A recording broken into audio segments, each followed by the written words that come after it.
Welcome to Green and Red, Scrappy Politics for Scrappy People, a regular podcast on radical environmental and anti-capitalist politics, brought to you by Bob Bazanko and Scott Parkin. 3, 2, 1, and we are recording.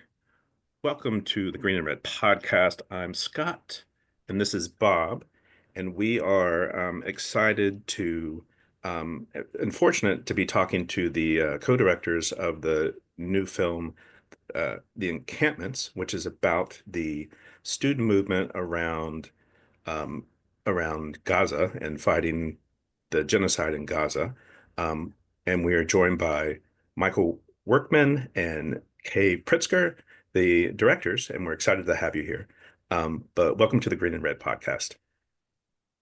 Thanks for having us. Yeah, Yeah. nice to be here. Yeah.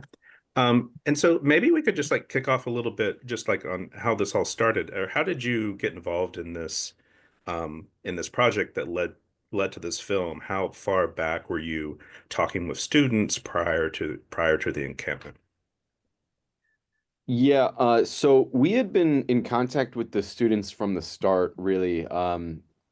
Originally, our first contact was through our journalism at Breakthrough News. So, for those who don't know, I primarily work as a journalist, and I was up there reporting. I was up at Columbia's campus reporting on the student protests after SJP and JVP, two pro-Palestine groups, were banned from campus, were banned student groups, and you see that in the first scene of the film. One of the first scenes is of this protesting the banning of those two groups. So that was actually footage from one of my first news reports from Columbia, and that's how I established contact with some of the student leaders, Grant, Sueda, these people, and they had reached out to me around the time of the encampment. They said, "Hey, we were in contact throughout the whole period, but when they were setting up their encampment, they said, "Hey, the school's not really listening to us. They're not taking our demands seriously. They're ignoring us entirely.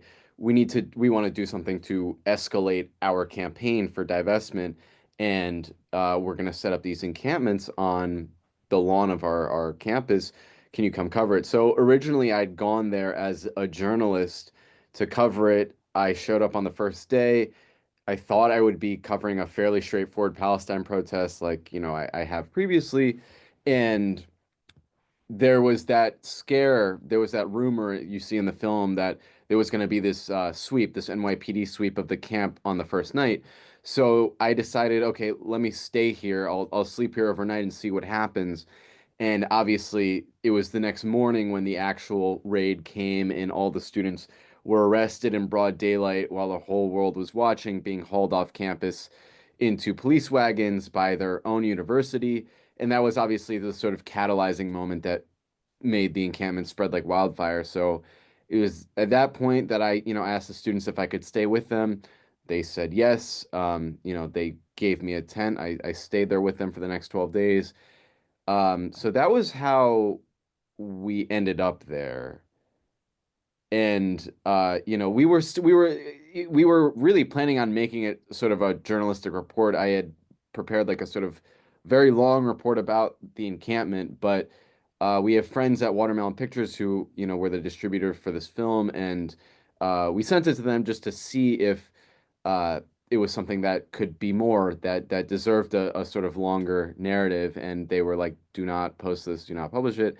And that's when we looped in Michael, because one of our team members at Breakthrough knows Michael. He's a true filmmaker. He knows film in and out, and we really, wanted to give it the full cinematic storytelling that it deserved. And yeah, that's when Michael came on, and that's when we started the film process. Yeah, I want to echo what Scott said about the documentary. It was incredibly moving, and I had to stop it a couple times. It just was it's pretty overwhelming. When when when it when this began, you mentioned how Columbia had banned SJP and JVP, and so that's part of it. But what are the other kind of demands, or what were the other goals that these protesters had, and what did they expect? I mean, it sounds like they're pretty sharp, and they kind of knew that there would be repression at some point. Were they kind of aware of what was likely to happen and preparing for it from the start? Yeah, I mean, I think they were, I mean, Kay can speak to this too, but I think they were prepared to be arrested in the beginning with the first encampment. There was a lot of preparation that went around that, and there wasn't a plan to take the second line and start the second encampment. And so the preparedness of a lot of those people, those community members, is different.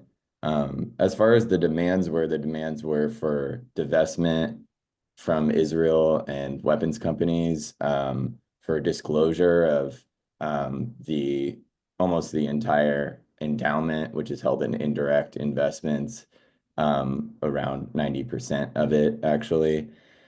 And then also for amnesty for students who have been targeted, to reinstate SJP and JVP, and to stop the Tel Aviv Global Center, which we don't really go into in the film, but was a major demand and something we wanted to try to figure out how to include. But basically, the Tel Aviv Global Center is a satellite campus for Columbia in Tel Aviv that they haven't built yet, but they are planning on doing it. And over through the cover that Trump gave them by threatening the $400 million they're going to pull in federal funding to Columbia, that's one of the things that they doubled down on, saying we are absolutely going to do this. They also have a dual degree program with Tel Aviv University. They bring in uh, people who formerly were in the IDF, basically right after they're done serving, then a lot of them will go to Columbia University. So there's a lot of these programs, and real estate investments really that Columbia has tied up with Israel. And it's not just weapons manufacturers. It's not just, their propagandistic cover of Israeli war crimes and genocide. It's that they're deeply, deeply enmeshed. So the students were very clear about what those demands are.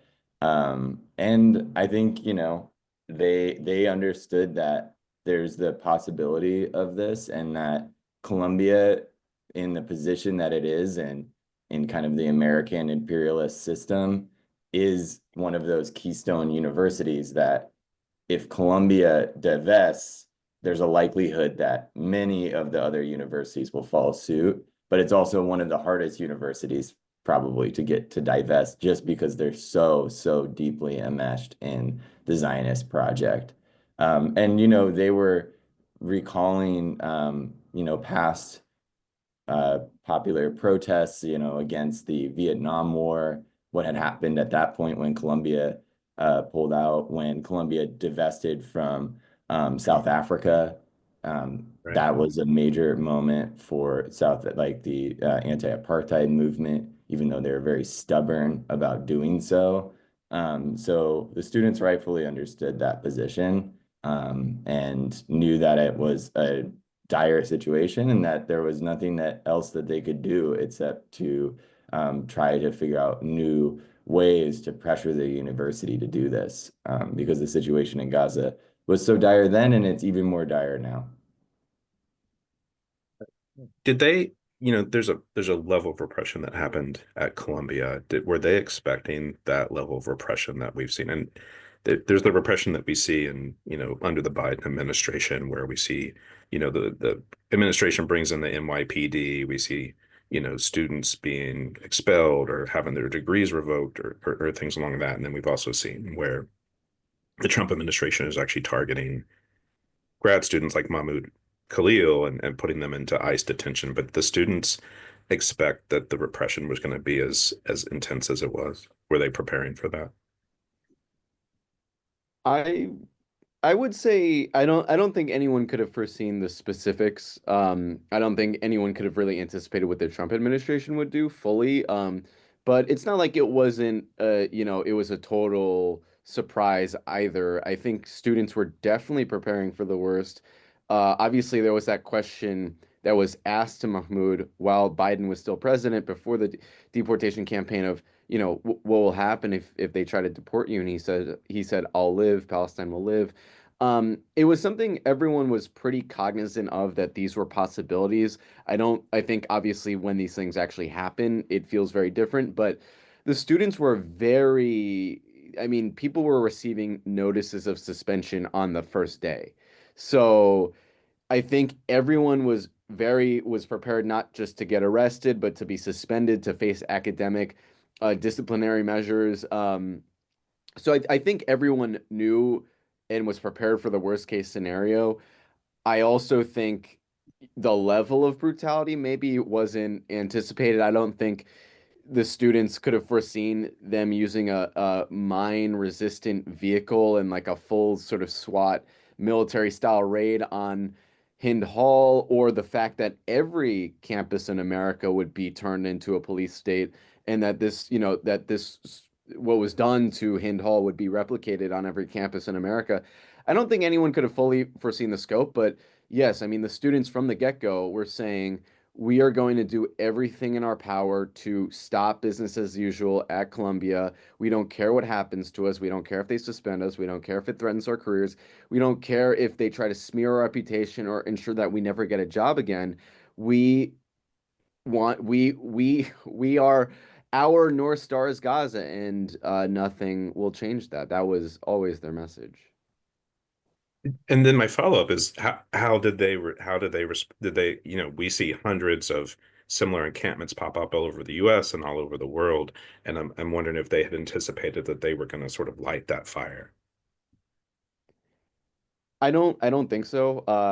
Again, It it was quite all the it was powerful moment, right? yeah, yeah. I mean, it was really remarkable, honestly, to see how it happened in real time, because no one, when those arrests were happening on the first lawn on the second day, no one knew that this would be a global movement. No one knew that this would just capture the hearts and minds and the support of millions and millions of people. So, the people that are the sort of protagonists, so to speak, in our film, Mahmoud, Sweda, I mean, they never anticipated that they would have to be the faces or the spokespeople of the movement. They never signed up for that.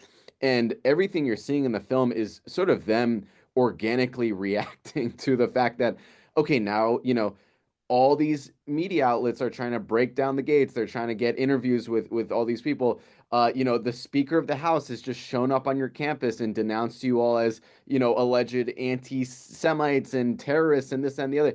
These were all things that the students were having to react to in real time, and they were meeting like all day, all night, trying to decide how, what their messaging should be, how to respond to the negotiations that were also happening in real time, the very real threats that like the National Guard would be called, that that everyone in the camp was going to be expelled. They didn't even know, who was, what different law enforcement agencies were present or watching, or there were so many open questions and just unknowns that they were facing. So again, it's just a full testament to how these students stepped up to the challenge. They weren't intimidated, which is exactly what, the Biden administration was trying to do. They weren't intimidated, and instead they actually stepped up to the challenge and really became, uh, spokespeople for millions of people around the world who were feeling the same anger that the students at Columbia were feeling. You mentioned that they were afraid the National Guard might be brought out, and that was in the documentary too. And they said that they had kind of contacted people who said that's not going to happen, and they called the bluff. So did they have allies kind of on the outside, people in congressional offices or political figures, and that they could rely on and get information and get some support? Yeah, absolutely. Yes, absolutely. I mean, there were members of Congress that were reaching out and that had tipped them off. Some of their offices had tipped them off that, hey, this is what's being said on Congress about you guys. This is like the Columbia encampment is being talked about by other members of Congress. I don't actually know. Some of this came out in the interviews with Sweda and Mahmoud, some of which like didn't make the cut of the film, but. Um, yeah, there were, the point being, there were many, many institutions, many, many people, powerful people that were watching what was happening at Columbia very sympathetically. And obviously the support from the community, the support from uh, the greater New York area and around the country was also tremendous. I mean, I think that was really the thing that protected the students more so than any one prominent person, is that they they knew that Columbia knew that if they were going to arrest the students, be that it would be sort of pandemonium, that they would be widely condemned by the millions and millions of people that were watching, what Columbia's next move would be. That there were thousands of people outside the gates of Columbia every single day, like chanting in support of the students. They were being supported, like food and stuff. They were receiving donations of food, money, all this stuff to sustain their encampment, as were many of the encampments around the country. So I think Columbia was very cautious with what they did. Obviously, they ended up caving, but they were very cautious in, like, making these sort of bluffs and these empty threats, because they knew that if they had actually gone through with something like calling in the National Guard, it would have just been so inflammatory. It would have looked so bad on their administration. It was just untenable. So ultimately, I think it was like the movement that really protected the students. Thinking about the movement, how do you hope that this film really helps viewers understand the Palestine solidarity movement, the Palestine liberation movement a bit more? I mean, it seems like you release it in a very sort of strategic manner. It comes out right around you know, right as things are beginning to heat up for, pro-Palestine protesters. But how do you hope that this film helps sort of challenge that narrative that the Trump administration is putting out? I mean, I think we set out with this film basically to create a counter narrative against that. And really, against at that point, the bulk of this film, the Biden administration's narrative around the encampments and the things that happened. So, I mean, for us, we kind of see this film as like meeting multiple different audiences. So like one is definitely people in the movement. I think a lot of people have felt defeated. A lot of people are tired. A lot of people are really depressed by what's happening right now in Gaza, Yeah. feeling that the movement's not moving forward as quickly as it needs to be. And so I feel like, one of the goals for this film was to speak to those people, to show them how far we have come and the power that the students have, the power that the movement has, and why this movement is such a threat, that this repression is a sign of power of the movement, not a sign of weakness. If the movement was that weak, they wouldn't resort to these hard power like techniques of repression. So one is trying to kind of rally the troops basically to get people re-energized. And then two, to speak to people who could be sympathetic but didn't have any information about this, or the information that they were consuming was just from mainstream media.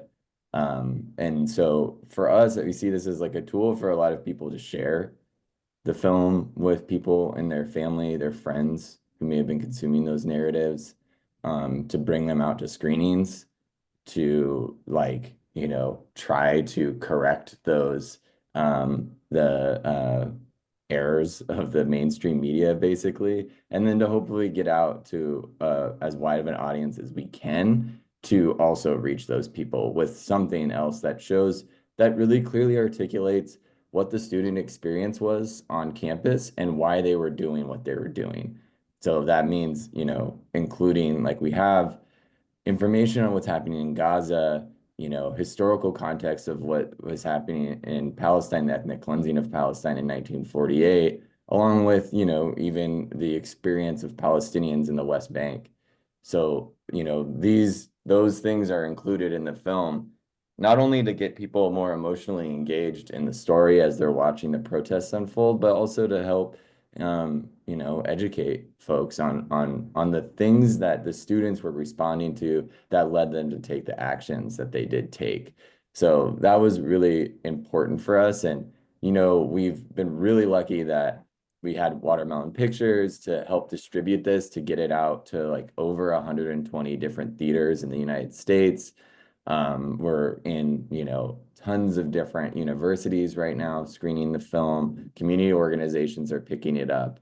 And, there's been a lot of roadblocks. There's been roadblocks with certain film festivals. There've been roadblocks with certain theaters that are scared to screen the film. There's roadblocks with streamers who are scared to pick up the film. So we knew all of this going in, that this would be a hard film to get out. I think we've been heartened by how far it's been able to get out, because we really didn't know, because we knew that the obstacles were massive to telling a story like this, and to telling a story like this that has the politics that this film holds, that doesn't try to placate these fallacious mainstream media narratives, but creates a counter narrative and stands in that firmly. So, it still remains to be seen, like, how far we can get it out into that group of people that really, really needs to see it, the people who have been consuming that mainstream news, because we live in a society that's so siloed into information bubbles. But, we want to find creative ways to break through that the best that we can. Then there's also the roadblock of what happened at UCLA with the screening of it a couple of weeks ago as well. For sure. Yeah, yeah. In the UCLA, the two students who were arrested, almost 100 riot police that were calling the students, along with, tons of private security forces that were blocking off the lawn for where there was supposed to be a screening of the film. But again, I think these are like not strategic moves on the part of the university, or not salient strategic moves, because they could have just let that screening happen like all of the other screenings at the universities, Right. and that wouldn't be a news headline, It Yeah. wouldn't show their hand. It wouldn't show that how violent these institutions are, how complicit in genocide and actively participating in the war machine they are. When you call, that was the fatal mistake of Columbia University. They should have never called the NYPD on their students. Even from a cynical perspective, it was a huge strategic error, because if they wouldn't have done that, there wouldn't have been like a major global encampment movement. It was that strategic error that spawned the movement. It was the images of the brave students being arrested, and then being able to take the second lawn and maintain their encampment in spite of being arrested by riot police. That's what inspired students to move. So again, it's like, I think this repression is, that's trying to create fear around it, is backfiring in many different ways. And I think it ultimately is backfiring even with the abduction of Mahmoud Khalil. Immediately when Mahmoud was arrested, he wasn't arrested, when he was abducted, there were thousands of people in the street within 36 hours in New York City. Yeah. And then in 48 hours, they were all over the country. I was in San Francisco, I was at Berkeley, at UC Berkeley, 48 hours later, and there were hundreds and hundreds of students and community members out there chanting Mahmoud's name. And it reinvigorated the movement in a way that we hadn't seen really since the encampments. And so, and now it's like, honestly, like, that has softened a lot of people up who would have been hostile to the politics of this film, because they've seen, this level of repression, the abduction, of students, the revoking of student visas.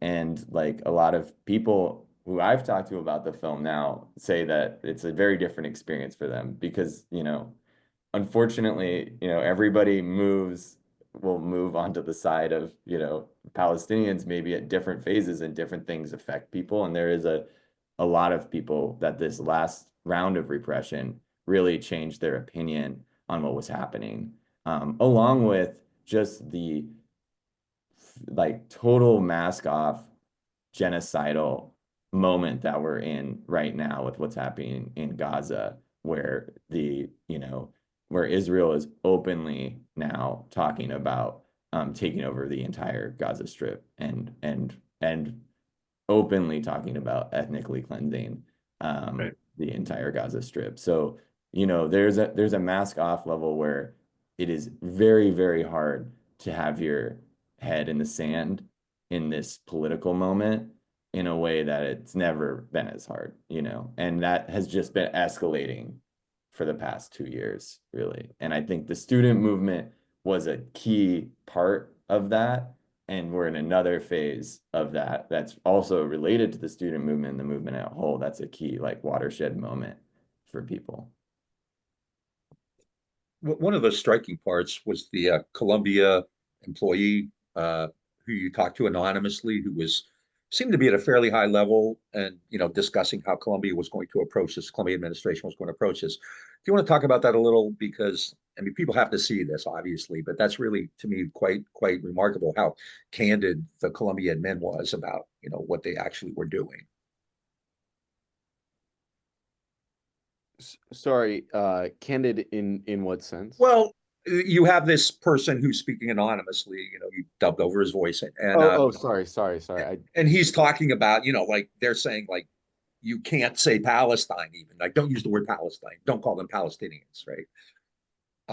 I found that really striking. Do you just want to kind of talk a little bit about that? What how you not who he was or anything like that, but how that came about and what the information he gave. It just seems striking to me that they were that candid about just their really nefarious approach to this whole thing. Yeah. I think so. This was basically someone who had sort of spoken previously on this matter, and we had heard this like interview that this person did. So we reached out and got in touch, and this person agreed to do an interview.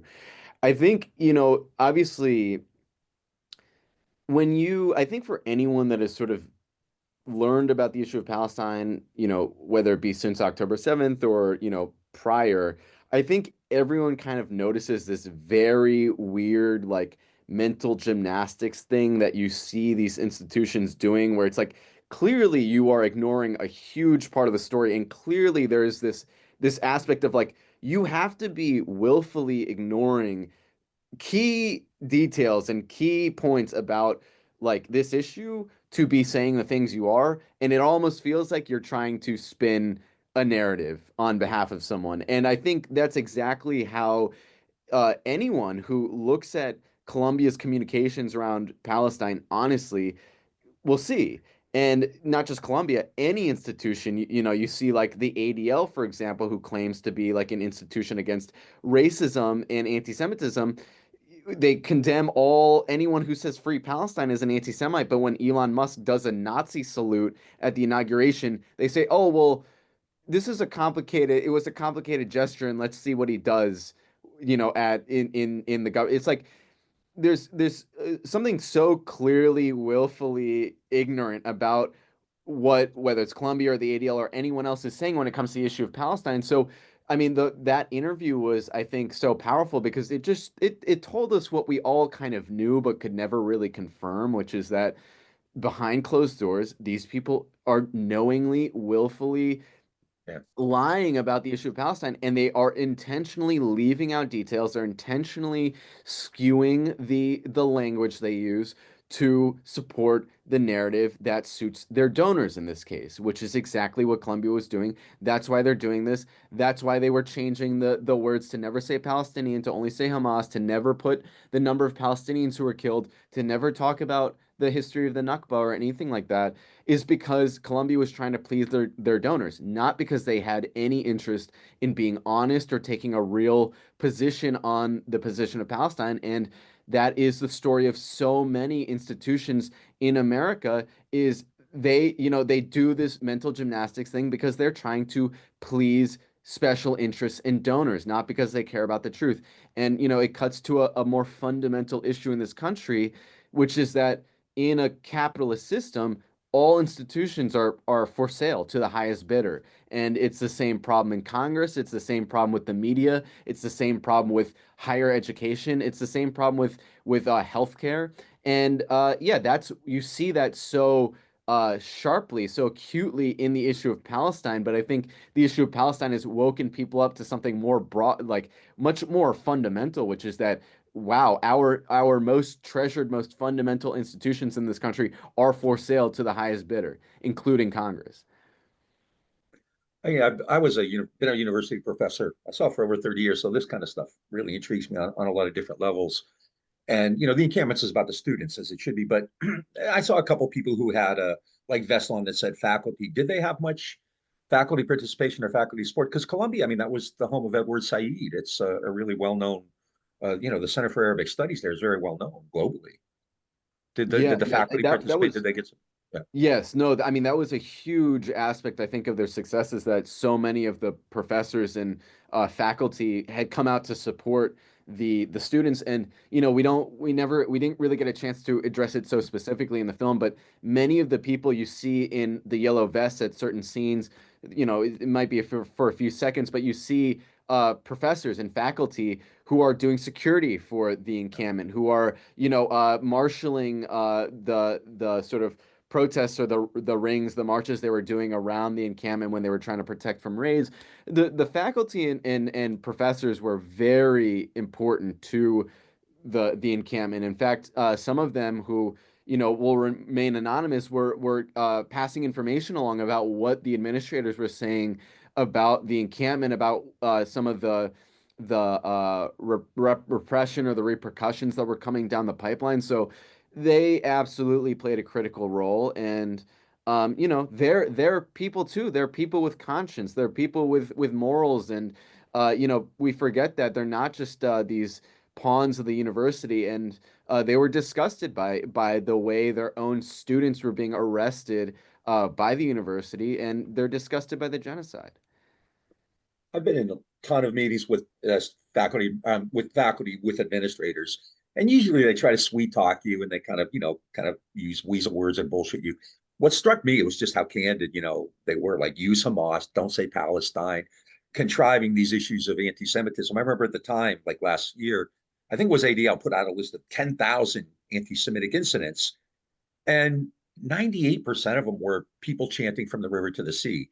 So the Columbia administrators really kind of struck me at how just kind of like direct. There was an article today in a publication called Inside Higher Academics or Inside Higher Education, and it said the lesson learned today is that you act swiftly but a little more quietly than Columbia did. But it just seems like, in my experience, generally administrators try to kind of smooth you and mollify you. And Columbia didn't do any of that, did it? It just kind of went straight straight on the attack, didn't it? And that, of course, kind of climaxes with the attack on Hintz Hall. You could describe that as well if you want. Um, sorry, is your Well, it seems like Columbia was very direct from the start. We are going to attack them from the start. No attempt to kind of really mollify. I mean, were there any real negotiations taking place? It sounds like Columbia just kind of, drew lines in the sand and didn't really care. Yeah, I mean, I would say so obviously their starting position was we are going to do whatever the donors say. We're going to ban the student groups. We're going to, look the other way when pro-Palestine students are attacked, or like there was a chemical weapons attack against students that the school did nothing about. There were all these different incidents, but I think when the encampments happened, when it became a global movement and all of the sympathy, all the momentum was on the student side, there were real negotiations. So, all the negotiations that were happening, those scenes with Sueda and Mahmoud, that was real. And the only reason that they even had to sort of capitulate or entertain the students' demands is because there was so much support behind the students. If the students came out of the negotiating room and said, "Yeah, they're just treating us like children, like this is a total joke. These are sham negotiations," it would have reflected. I mean, that would have just enraged people even more and just reflected even worse on Columbia. So the negotiations were real, but obviously the correlation of forces ultimately, went in favor of the school, or sorry, in favor of the donors. And there was a report that there was a WhatsApp chat between all these billionaires in New York and the mayor. And what we know from that report is that they were actually pressuring the mayor, you need to shut down this encampment at Columbia. You need to arrest the students. You need to do something now, now, now. So it seems like the pressure from like the city and from Congress, from the Speaker of the House, from all these different people, sort of overcame the pressure they felt coming from the students and the PR disaster they were facing on that front. But that it really is remarkable that the students were able to negotiate face to face with the administration. It just goes to show, like, if the pressure is bad enough, and if the perception from the public is bad enough, these institutions of power will have no choice but to really treat us and the movement for Palestine seriously. And we're as I thought I'd read that Mahmoud actually had been chosen by Colombia to be one of the negotiators. Is that correct? That's not really accurate. The students chose him because Okay. of his Okay. background in diplomacy. He works for the UN mission, the Palestinian UN mission. So yeah, that he was chosen by the students. Yeah. Okay.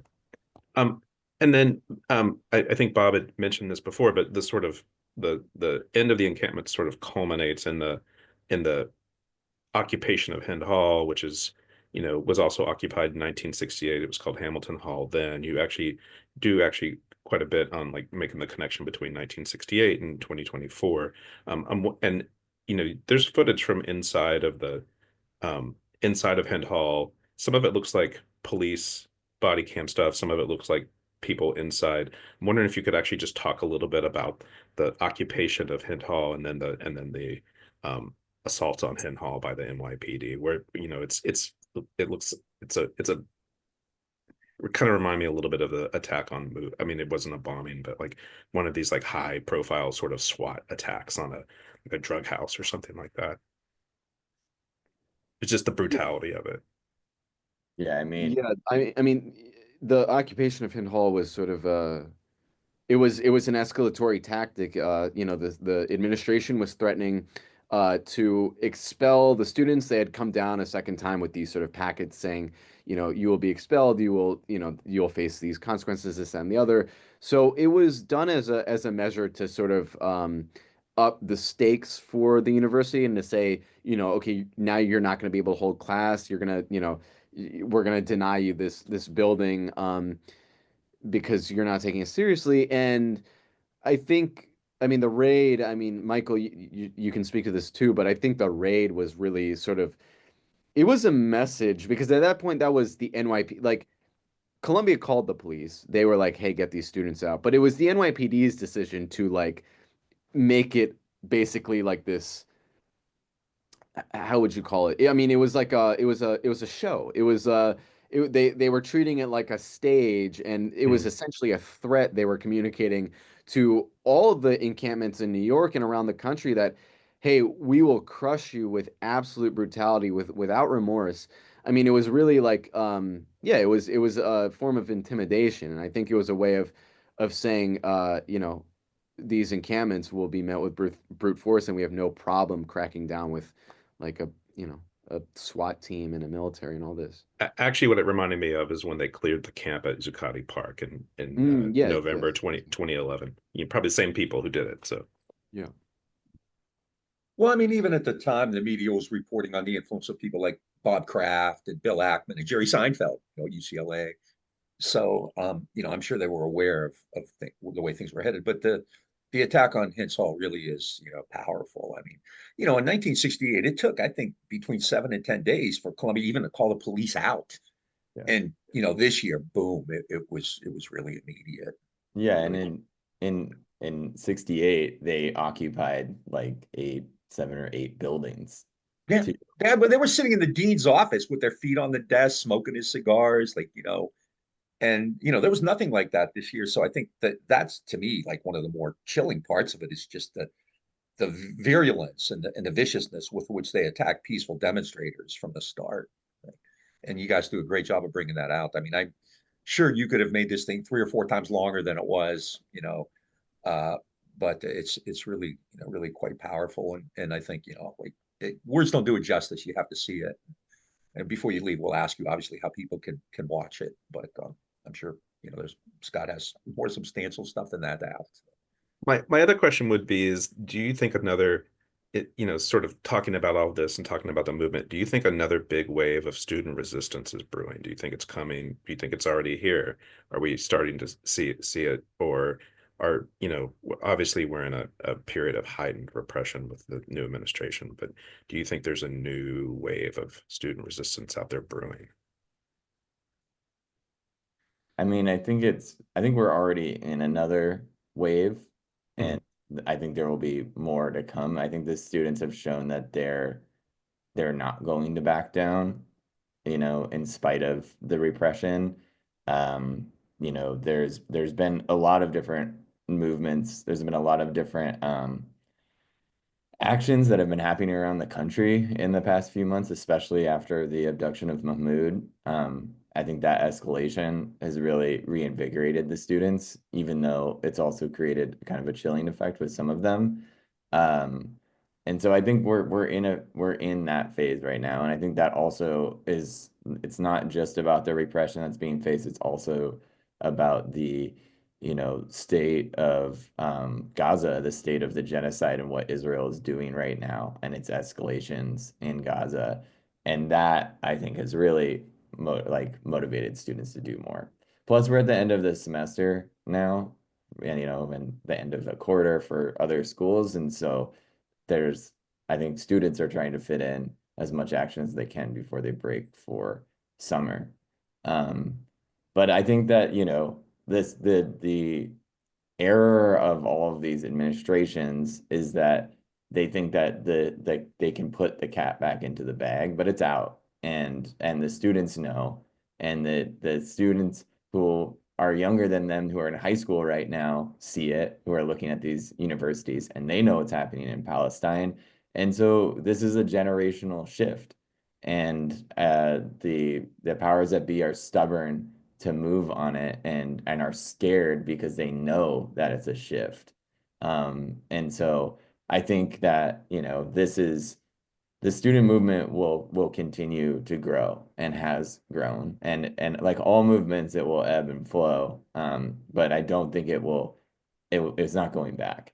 And the students have shown that resolve in the face of deportation, in the face of student visa revocation, in the face of violence and arrest, that they're gonna keep going. And I think that, for us, like making this film, being around the students, it's like that their bravery and steadfastness in this is really contagious and is really incredible to be around, and is like a real privilege to witness, and I think sets a high standard for all of us to have the same bravery and steadfastness that these students do. Um, and so that's something that I don't think it's going away. And it seems in some ways the universities haven't learned anything from this. They revoking diplomas, at NYU for a speech, they're Yeah. kind of like, kind of doing their best to keep it alive too. The last substantial thing, at one point, you show Jeanine Perot, the new whatever district attorney in DC or something, who was talking about the support for Israel was, and this is before it's like currently support for Israel is below 50%. It's like the worst it's ever been. I think the only group that currently has a positive view is Israel is like older white Republicans or something like that. So, and Jeanine Perot said, the sad thing is if these numbers are changing, that means they're having an impact. And so, I mean, that's kind of hard to dispute. How much do you think this had to do with this support? I mean, it's gone from like 70% to like 40% in the barely 12, 14 months. How much did the students and what happened contribute to this? I think that it was major. I mean, I think that the biggest contribution is from the Palestinian people. Oh, sure, sure, sure. And then I think after that, it's like the movement as a whole has been working, tirelessly for, the past 77 years, but also, in an escalated fashion for the past 2 years to bring this issue into the spotlight and to fight back against Zionism. Um, and then I think, the students they had been working that entire time too, but the encampments came at a really strategic time where there was an ebb in the movement, and that did feel like there was momentum being lost, even though there was such great momentum for months and months and months. And that I think that was really critical to bring back the to bring back Palestine into the discourse, even though the mainstream media refused to talk about Palestine when they talked to the students, they were still able to bring it back into mainstream discourse, to make it a headlining story for a month, to really be able to make people not allow people to forget it. But then they also exposed all of the hypocrisy and contradiction of these universities by just people seeing the repression. And I wish the mainstream media would do its job and actually show people all of this repression. Some of it got through, but not all of it. And so I think, when people saw that, that really shifted a lot of people's consciousness. And then, I think, like any movement, like I said, like it'll ebb and flow. And I think we're at another, heightened moment in the student movement now. So I think that they have great effect, they have great influence, and the administrations and the administration knows this of these universities. The Trump administration knows this. The Biden administration knew this, and that's why they were so scared of the students, because the students are a sign that entire public opinion has shifted. And like you've said, it has shifted, and it's not getting better, it's getting worse. More people are abandoning the Zionist propaganda than ever, and Israel is doing everything in its power basically to continue that.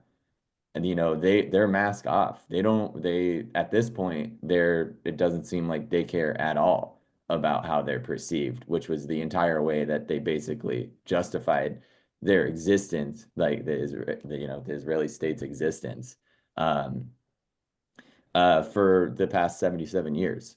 So I think,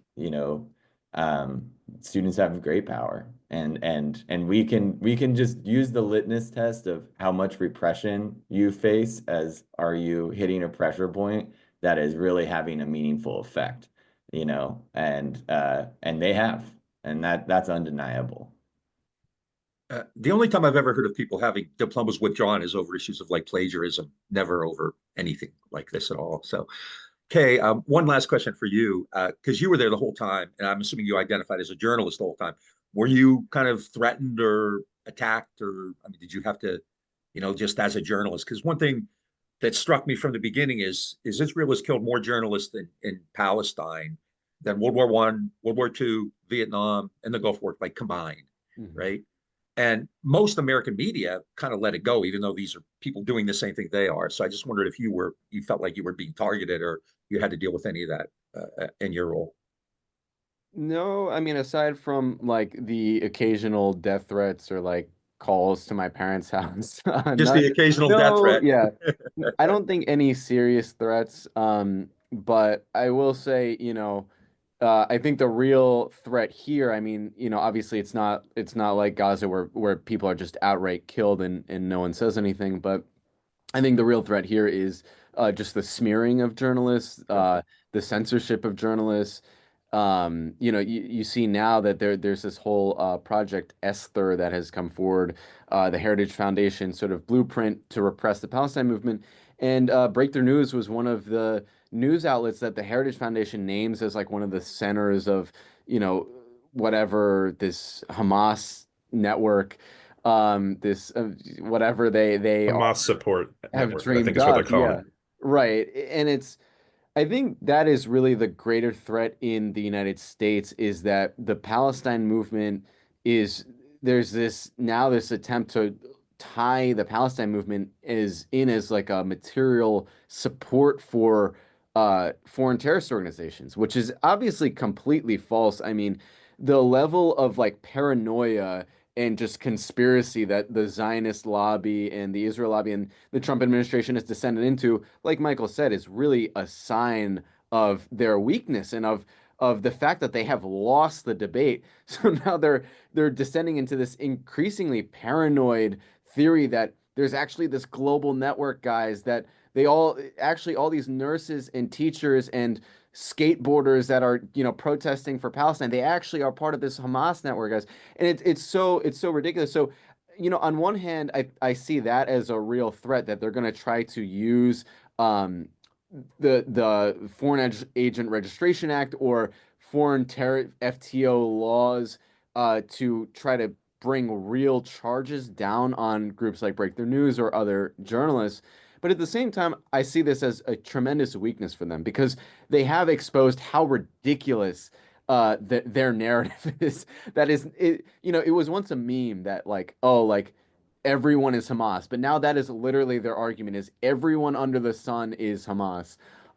So, I think that is really the challenge that journalists face, but I don't think we should be scared or intimidated by it either. Yeah, I mean, it seems like where they've targeted a number of students, not just Mahmoud Khalil, like we're seeing a number of them released from ICE custody. Yeah. And Yeah. I mean, the big name ones, they've all been released except for Mahmoud at this point. Yeah, one of the most ridiculous things they said about the Columbia students is that they had foreknowledge, that they had advanced knowledge of October 7th, which is crazy because not even like Hezbollah or any of like Hamas allies in the region knew, but they didn't tell them, they didn't tell Iran, they didn't tell anyone. They were like, we have to tell the Columbia students Got about a bunch of this major. college kids. I Yeah. mean, it's so ridiculous, but it's like, I want to remind everyone, it's like if there was any actual evidence of this, we would be seeing it plastered on every single news network, every single hour of every single day for like months and months and months. We would be seeing it on loop. They would like tattoo it onto our foreheads, but that's not what's happening because there's no evidence. There's nothing to show. It's like Biden claiming he saw pictures of 47 beheaded children Yeah. or something like Yeah, that. it's like if that happened, we would be seeing those pictures every single night on the news. Of Yeah. course. I mean, well, we have there's a million more things we could ask about, but I know you guys have done this. I really appreciate it. A very powerful and moving documentary. Like I said, I had to stop it a couple times just because it became quite a bit to see. Especially it's interspersed. We didn't mention it's interspersed with scenes from Gaza, so you see what's actually happening there because that often gets lost in this American narrative. People just want to talk about you're pro Hamas and all that kind of stuff, but there's a genocide going on very casually. So great job. And I don't know if Scott has anything else to say. And I know you can tell us how we can watch this as well, how everybody can see this.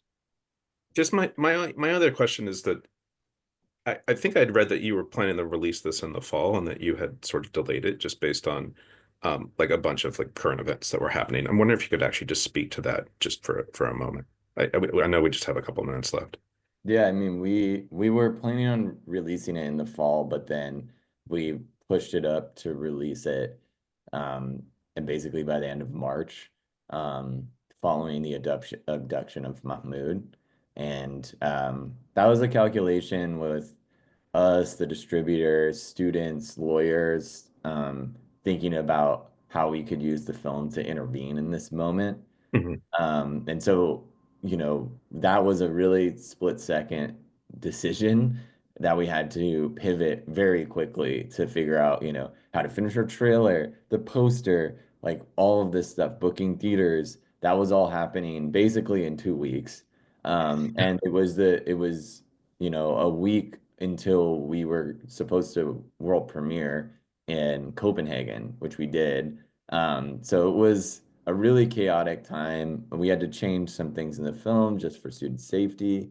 And yeah, but we wanted to strike when the iron was hot. We knew that people were opening to and looking for other information at that moment, and that we were sitting on, really a comprehensive look at what was happening inside the encampment, from a different angle that refuted the, fallacious claims that the media was shamelessly propagating. And so, we knew that we needed to strike while the iron was hot. And it was really heartening. I feel like one of the best parts about this has been like, it was so heartening to hear what Columbia students said after coming out of the theater that first opening weekend, and a lot of people were rightfully scared about participating in this film. And I feel like talking to them after coming out of the theater, they were just riled up and like felt really energized and felt like the film actually articulated their experience, which they hadn't seen articulated in the media. And so, yeah, that was just like one of the best parts about releasing it. I'm gonna leave it there. Actually, do you want to just tell us? You like definitely want to promote it for like community groups, student groups, whoever who listen to our podcast. Like we have a lot of we have a big activist audience, where they can find out if they want to sign up to do a screening or go see a screening. Yeah, so they can follow the Encampments, no space, at on Instagram, and Watermelon Pictures on Instagram. And also you should follow BT Newsroom on Instagram. I do Uh, that. I do that. awesome. Yeah, for all the listeners, like follow Breakthrough News. They can get Kei's reporting, which is incredible and so important in this time. And then people can also go on to the dash encampments.com to look at upcoming screenings. There's still some theatrical screenings throughout the country of the film. And then they can go on Watermelon Pictures website if they want to request a screening. You just go onto the website, Watermelon Pictures. You go to the Encampments page, the page for our film. And if you scroll down to the bottom, there's a button that says request a screening. And so people can go there and they can fill out the screening request form to set up a screening in their community. And if people do that, whoever's listening, you know, try to get as many people as you can to those screenings, and especially people who you feel like would really benefit from seeing a counter narrative, and be patient with them, bring them in there, and then after the film, have patient conversations with them and move them to our side. I Yeah. think, you know, this is the way in which this film can really be an organizing tool to start a conversation. Well, want to thank you, Michael Workman and Kei Pritsker, co-directors of the Encampments. Kei is a journalist at Breakthrough News, which we've had Breakthrough News other journalists on with us before, and really appreciate your work. This was a really powerful, moving film, and just want to encourage everyone out there to check it out and see it or organize a screening. Um, and until then, we will talk to everybody later. Everybody else, go out and make trouble and misbehave, and we'll talk to you again soon. Thanks, Thanks so Scott. much for having us.